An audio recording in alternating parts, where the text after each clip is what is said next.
Hari Om Tat Sat. My apologies.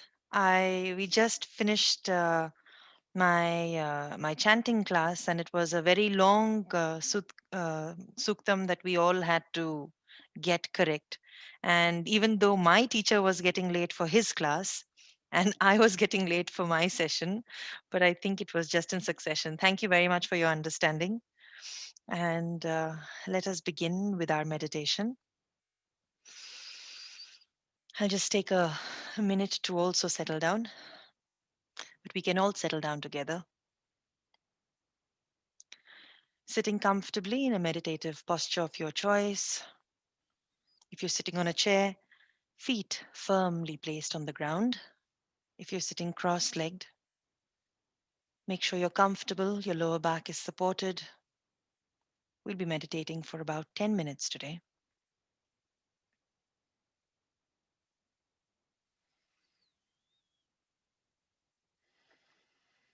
Shoulders relaxed, face soft, gentle smile on your face. 3 deep, positive, centering breaths. Inhaling positivity from your surroundings, from the universe, and exhaling positivity to everyone and everything around you.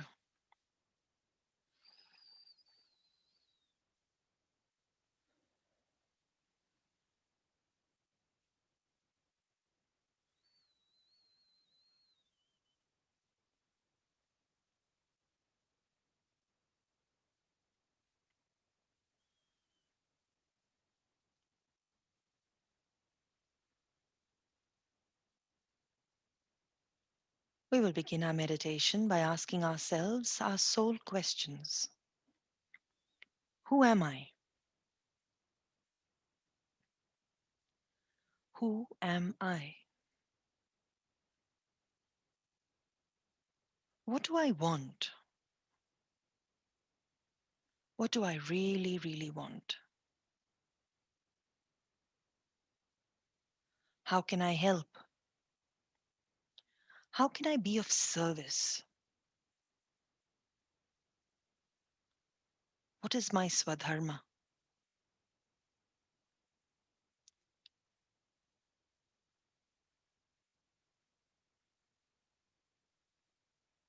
What am I grateful for?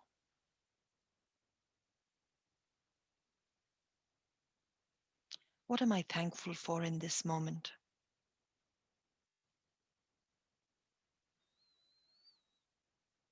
Taking a deep breath in.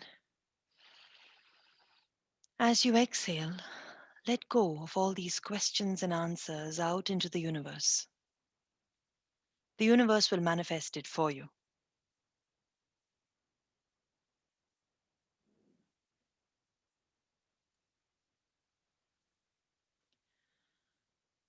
Now bring to mind your mantra. It could be your Guru mantra, or it could be Soham if you're not initiated. Soham. Introduce your mantra gently, like a dewdrop.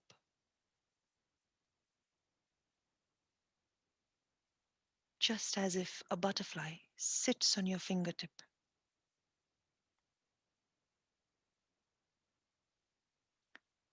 Continue mentally repeating the mantra easily and effortlessly.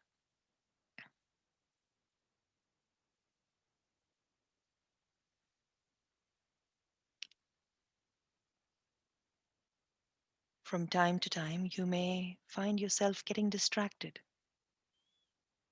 It could be because of noises in the surroundings, a sensation in the body, a thought, an experience you may be seeking or going away from. The moment you're aware of any of these, gently bring your awareness back to your mantra.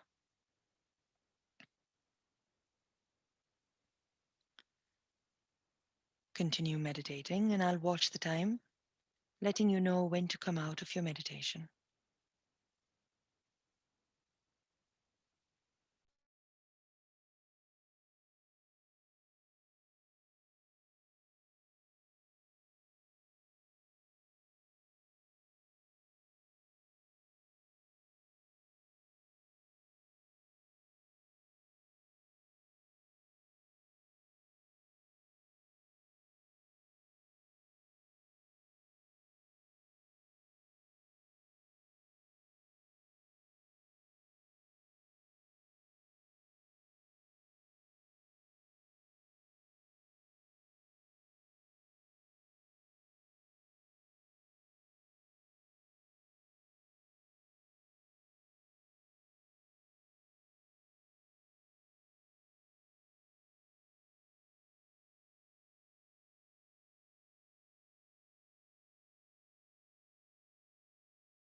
Stop thinking your mantra and sit comfortably with your eyes closed for a few moments.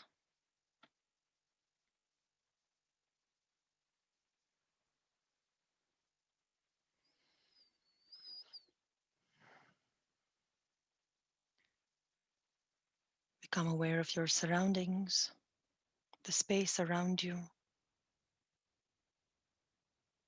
the awareness of your physical presence in your space.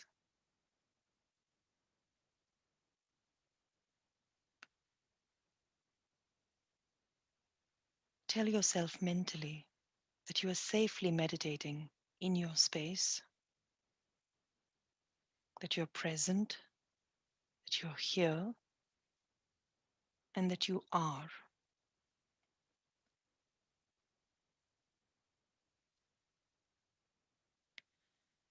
Make gentle movements with your fingers and your toes. If you're sitting cross-legged, you may want to extend your feet, extend your legs. If you're comfortable, that's fine. Small movements in your neck. Get your palms together in Namaskar Mudra at your heart center.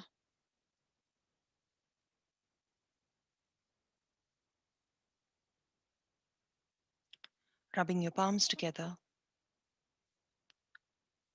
When they're nice and warm, place them on your eyes and across your face. Looking into your palms as you very gently and softly open your eyes with a smile on your face.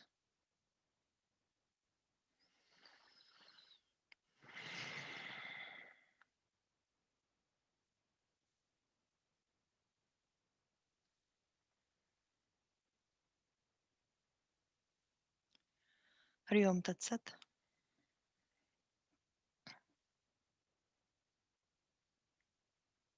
It's good to see all of you today. Thank you. Thank you once again for your patience. We come to the last day of our satsang and our meditation together during this Diwali period.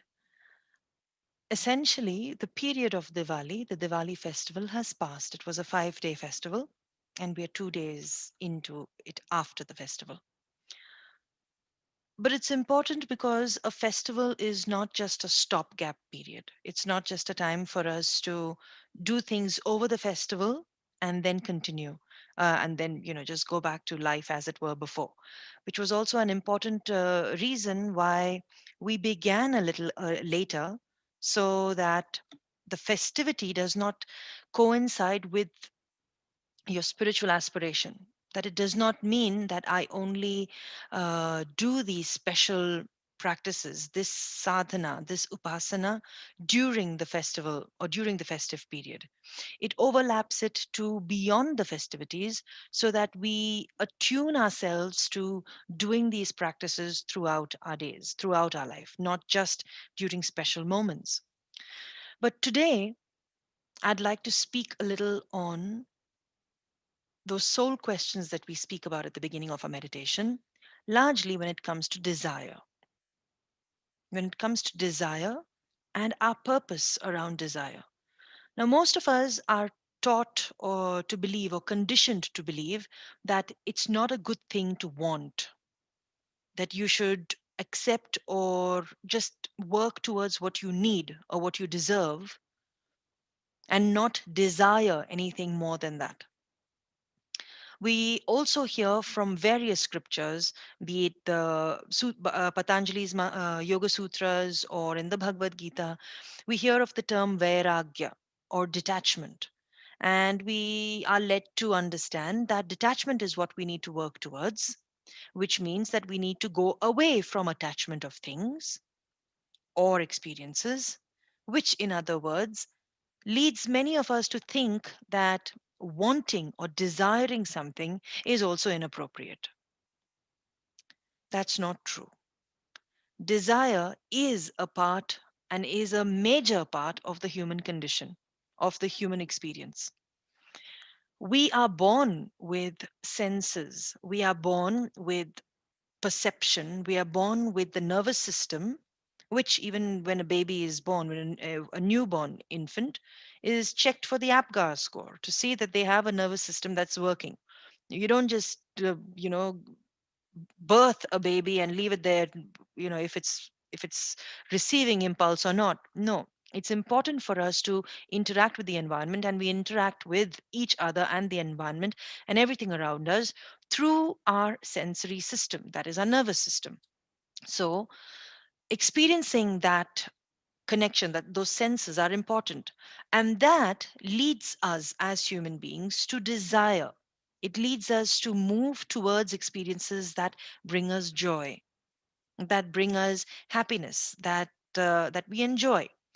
And enjoyment or finding pleasure in things, in experiences, in people, in relationships, in our work is all a part of existence, which is also there in the scriptures.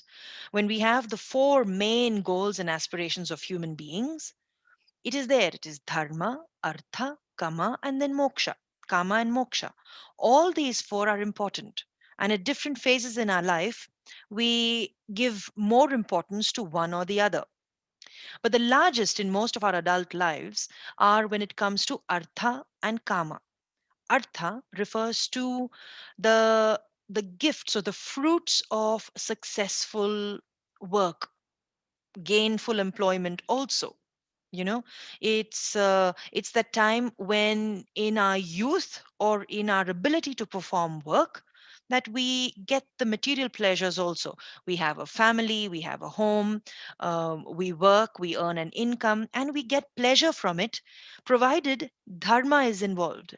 It's the dharmic accumulation of your successful gifts, of the gifts of your success, not adharmic. It is not material wealth and abundance gain at the expense of someone. Okay.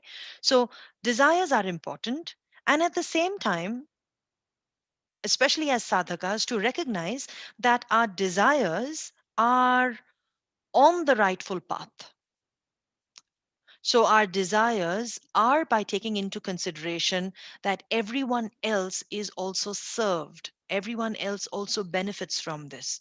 So, it's one thing for us to desire, because when you desire something strongly, the universe responds by giving it to you. So, the choice of what you desire is in your hands. So you can also craft it. Suppression is not the key here, because if you suppress something, then it will just increase. When there is a desire that could be purely sensory, and remember, our desires are everything. They could be the physical, physiological, emotional, but at the same time, they could also be sexual and sensual and all of those, because they are part of our body. They are the experience. But they have different layers of depth, and they have different layers of influence on your spiritual capacity. So it's important for us to understand what our desires are, where they are coming from, and what exactly we're going to do with these desires. But then it comes to the next level, and that is where our desires should be towards the higher good, or towards the purpose, or towards your swadharma, which is your purpose in this lifetime, and it should always include everyone else around you. So, if a desire is going to give you joy, in a dharmic way, it needs to bring joy to those around you as well. It can't give you joy, and we can't then go about saying, hey, you know, choices, they hurt someone, so if they hurt you, if my choices hurt you, then you need to work with it. No, it's when we choose, we need to be mindful of what is it that we are desiring and what impact it would have on someone else. Which brings us to a very important concept in a lot of Hindu philosophy and yogic philosophy. Many of you must have heard of it. It is called sankalpa. Sankalpa is not just a resolution. It's not a resolution. It's a very, very deep seed of potential that needs to be sown into our consciousness, into our deep consciousness, that fertile field, and we nurture it every day by recognizing that that is what we want to achieve in the larger frame of mind, in the greater scheme of things. This is the goal where I'm headed towards, and then it blossoms. A sankalpa is not a frivolous one, I'll stop eating pizza. It's not that. It's a it's very deep. It cannot be used in very light terms, at the end of the year, saying, okay, hello everyone, hello all yogis, we're coming to the end of the year, let's all set a sankalpa, let's see more of ourselves on the yoga mat. That's not a sankalpa. That is not a sankalpa. Is a goal, a dream, a desire of your soul. The soul does not desire achieving bakasana or kakasana, an arm balance. That's not the desire. The desire is beyond that. A desire uh, is that includes everyone. I remember, I used to say this when I used to teach asana. When people say, when they would ask me, "Ma'am, would I be able to do the Hanuman asana or the splits?" I'd be like, "Yeah, you could, but what are you going to do with splits? I mean, do you go to the post office in a split in a Hanumanasana? Do you go to work in a Hanumanasana? I mean, you do a crow pose or a crane pose. Do you hop to the supermarket in it? No, you don't. You learn from those asanas the deeper qualities. So the sankalpa cannot be achieving something temporary or transient. A sankalpa is a larger goal by recognizing that you are far beyond the body. So, what is it that you'd like to blossom into? Okay. And I spoke about this in the evening session last night. And it was a spontaneous feeling that came about, that I will be offering a Sankalpa session in the near future, in the coming weeks, that's going to help people, help all of you and my students and people who have been with us, to help develop their sankalpa. And a sankalpa doesn't have to be one big sankalpa for your entire life. We evolve, our sankalpa evolves. Right now, we can see this much of the future, this much that we'd like to achieve. When we make progress into that, we evolve and the sankalpa also evolves. So, a starting step in understanding what sankalpa is what I'll be also sharing. And also, the idea that all of this ties in with our swadharma. Our swadharma is our purpose in this lifetime. What is it that we are meant to do? And it's not always going to only revolve around the artha, around what's in it for me, in what will I get. Because, see, even the desire to spiritually evolve is a desire that we eventually need to drop. You know, if we are so attached and hung up over, I need to be spiritually evolved, I need to be spiritual, you'll just be hung up around the need of it without actually evolving, without actually doing. So there is a very important part in the spiritual diary that many of us keep, and I'll speak about that some other time. But a spiritual diary, some of you, I must have spoken about it, I think during Navratri Sadhana, I can't be very sure. um, there is an aspect which says how many hours today did you spend in mindless and senseless service. Now, normally when we use the word mindless, we think of, the opposite of mindful, and then we think of senseless as in something that is erratic. But this isn't that. This is where you're not involving your senses to the work that you're doing towards charity. It's seva, service. The service which does not say, okay, I'm doing this, I feel good, this earns me 2 brownie points in heaven. It's not that. It's not that. That's not the goal. Many of us, sometimes we feel, or when you do something, you feel overwhelmed with emotion. Say, I'm feeding the homeless and I feel so good about it. I feel so good that I'm doing this. That does not come in this category because you felt something, right? So it goes to the next level where you need to do all of that, but you need to do it from a bhava or an emotion that is completely detached. And it's not easy. It isn't. And that's why it needs to be done every day, to the point that it becomes so mundane that spirituality becomes you. That humility, we spoke about this earlier as well, that humility is the foundation of spirituality. A humble person will will just give. So, we usually think that only those of us who have something to give, who have the privilege of giving, would give. That if we have an extra $1,000, that we would spare 500, maybe, or maybe 200 or 30 even, saying that I have it, so I will give it. And then we are under the assumption that the people who we are giving to are only the receivers, that they have nothing to give. That's not true. Every single one of us have got a gift that we can give. So our sankalpa then revolves around all of that, because our purpose revolves around always, how can I serve? How can I give? So I think it was last Christmas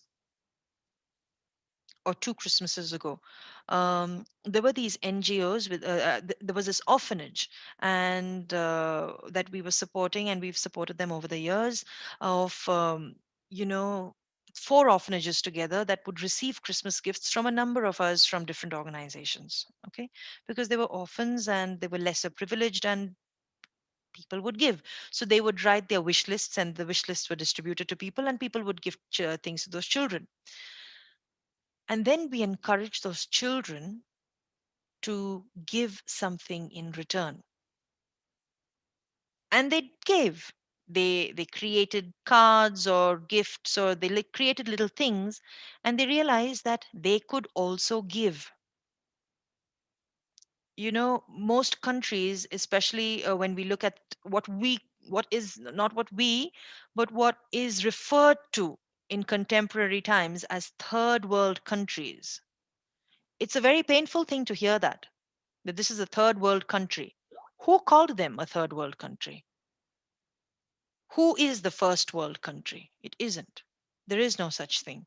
It's just a sense of identification because very likely the first world countries made the third world countries where they are, right? But they do have lots of gifts to give us in terms of culture, in terms of existence, in terms of all of that. And that is their purpose. That is their dharma. There is no such thing as a developed country versus a developing country because developing countries are developing because their development was taken away. And there are all of those things, and we need to appreciate that. So, I'd like to end today's session by inviting all of you to consider and give it very serious thought, contemplate well beyond Deepavali that you have gifts and you still have desires. So be aware of your desires, no matter how gross they might be, how materialistic they might be. Acknowledge them because every desire needs to be met and fulfilled. That's a given, that is a scriptural given. If a human has a desire, it needs to be met. If it is not met, you'll not be free from that. If you suppress it and you successfully suppress it in this lifetime, sorry, you will not achieve moksha. You will come back again until that desire is met. So make sure your desires are met in a very righteous way. So keep track of them. That's why I keep asking you, what do I want? What do I want in this? What do I want? What do I want? Okay. So contemplate on that. I will message you all soon about the Sankalpa session. And if you're interested in that, then please feel free to join. And while you're working on Sankalpa, bear in mind that you need to constantly hold as your um, goal post your swadharma, your personal goal, your personal purpose in life. There's a difference, and I'll take just a minute to say there's a difference between dharma and swadharma. Okay, I've noticed that in many Western conversations, they mistake the two, and they think they are the same. They usually think that dharma is purpose. It isn't. Dharma refers to righteous action. Dharmic refers to righteousness. So, what is the righteous? How do I stand true to dharma? By doing dharmic actions, by being in seva, by being, by being. But swadharma, swa refers to mine. Swadharma, my righteous action, refers to my purpose. And my purpose cannot be at by harming someone else. My purpose is to evolve my spiritual self by being dharmic in my actions towards everyone. So contemplate on both of these, your swadharma and your sankalpa. And one last note that when we talk about sankalpa as a resolution, remember it's like one of those words which don't have an English translation. But resolutions are not only made on the 31st of December till the 1st of January. They don't. Okay? A sankalpa can be made on any random date. It's the date of your spiritual awareness moment. Just pick any date. I don't know. July 29th, whatever it is. It's if it's anyone's birthday, it is, but it is someone's birthday, but it's a special day because you have made your sankalpa on that day, and from that moment onwards, you begin. You don't begin, on the 1st of January or on my birthday, I'll quit smoking, or when my daughter is born, I will do this, or when I turn gray completely, then I'll do this. No, there is no special start to your sankalpa. Your sankalpa is now, is in the now. So do take time to craft it. It's going to be one of the most important and the most potent gifts that you would give yourself towards your spiritual journey. And that's it from me today. thank you very much, all of you, for being a part of this sadhana and for giving me your time every morning and in the evenings for some of you as well. And I wish you all the best on your path. I wish you all the best. Hari Om Tat Sat. If there's anyone who'd like to, if you'd like to share something, this is the last day that we'll be here for this Diwali Satsang. So if there's anyone who'd like to share an experience, a thought, or anything, you can email me if you'd like. You can, I don't know, Instagram or Facebook or whatever. Or if you'd like to share something, because sometimes words help, they help you connect, then please feel free for that as well.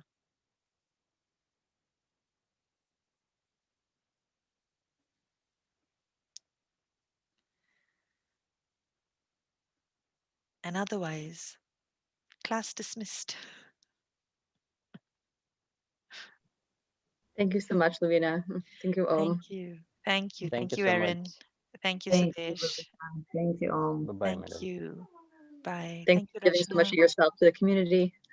It's Oh, great. Yeah. Thank Thank thank you. you. Soon. Thank you.